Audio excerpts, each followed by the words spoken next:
नमस्कार मित्रों, मैं रति सिंह। जैसा कि सभी को पता है कि बिहार में चुनाव होने वाले हैं, इसलिए चुनाव आयोग बिहार में SIR प्रक्रिया कर रहा है, जिसमें फर्जी वोटर जिन्होंने फर्जी फेक आईडी बनवा रखी है उनको बाहर करना है। और चुनाव आयोग पहचान कर रहा है कि देश का असली नागरिक ही चुनाव पहचान पत्र वोटर आईडी कार्ड बनवा सके, और इसलिए सघन चेकिंग हो रही है। और बहुत से लोगों ने दो वोटर आईडी कार्ड बना रखा, उनके भी नाम अलग करेंगे। और इतने सालों में 20-25 सालों में बहुत से लोग मर गए हैं, उन लोगों के नाम भी बाहर करना है।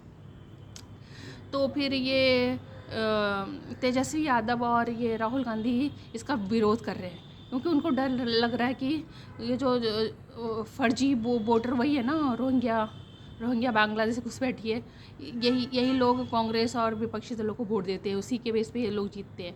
तो इन लोगों को डर है कि अगर ये लोग का नाम कट जाएगा तो हम लोग हार जाएंगे। तो इसलिए तेजस्वी यादव बिहार चुनाव का बहिष्कार करने की धमकी दे रहे हैं। मुझे नहीं लगता कि तेजस्वी यादव बिहार चुनाव का बहिष्कार कर पाएंगे। यही बात जब कांग्रेस से पूछिए कि क्या आप बिहार चुनाव का बहिष्कार करेंगे, तो राहुल गांधी चुप। राहुल गांधी इसलिए चुप हो गए कि अगर अभी मैं बोल दूं कि बहिष्कार करूंगा और बाद में मैं चुनाव लड़ लूँ तो फिर मेरी ही बेइज्जती होगी। तो राहुल गांधी ने चुप रहना ही ठीक समझा। और ऐसे भी बिहार में तो कांग्रेस कोई पूछता ही नहीं है। कितनी सीटें जीतते हैं, 7, 8, 9, 2, 3। तो कांग्रेस का तो कोई असर नहीं, चाहे जीते चाहे हारे, कांग्रेस का तो वहाँ कोई बेस ही नहीं है। तो तेजस्वी यादव बोल जरूर रहे हैं कि हम बिहार चुनाव बहिष्कार करेंगे, पर मुझे नहीं लगता, क्योंकि अगर वो बहिष्कार करेंगे तो उसमें दूसरे लोगों को क्या जाएगा, उनको तो फ़ायदा ही होगा ना। नुकसान किसका होगा? तेजस्वी यादव का। और अगर वो तेजस्वी यादव बिहार चुनाव बहिष्कार करेंगे तो उसके बदले दूसरे लोग जीत जाएंगे चुनाव, दूसरे लोग खड़े हो जाएंगे, उनको फ़ायदा होगा। नई नई पार्टियाँ हैं, निर्दलीय लोग चुनाव लड़ लेंगे।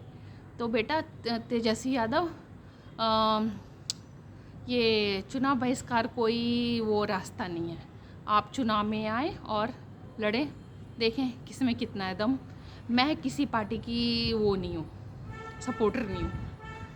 जो काम अच्छा करे मैं उसी पार्टी को सपोर्ट करती हूँ, और एकदम निष्पक्ष, मेरा चैनल एकदम निष्पक्ष वो करता है, क्या पड़ताल करता है। अगर कोई गलत है तो गलत है, अगर कोई गलत करेगा तो मैं गलत ही बोलूँगी, चाहे बीजेपी हो, आरजेडी हो, जेडीयू हो। मैं किसी एक पार्टी से वो नहीं हूँ, ठीक है। तो और हाँ, तेजस्वी यादव ने अगर बोल दिया कि बिहार में हम शराबबंदी हटा देंगे, तो बिहार की महिलाएं सब एकजुट होके बीजेपी को वोट दे देंगी, और फिर क्या होगा, बीजेपी जीत जाएगी, क्योंकि बीजेपी रहेगी तभी शराबबंदी लागू रहेगा।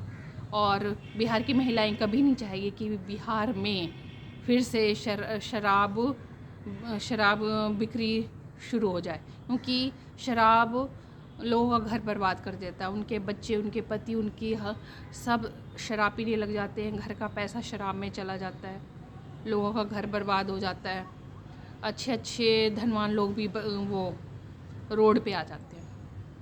तो बिहार की महिलाएं बहुत होशियार है। पिछली बार शायद तेजस्वी यादव ने बोल दिया था कि हम शराब से बैन हटा देंगे, एकदम से फिर महिलाओं के कान खड़े हो गए, उन लोगों ने बीजेपी और नीतीश कुमार को वोट दे दिया और जीत गए। तेजस्वी यादव मुख्यमंत्री बनते बनते रह गए।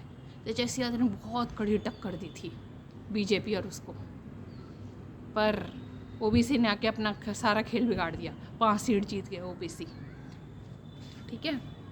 तो अब देखते हैं आप लोगों की क्या विचार है, कमेंट बॉक्स में ज़रूर लिखें। धन्यवाद।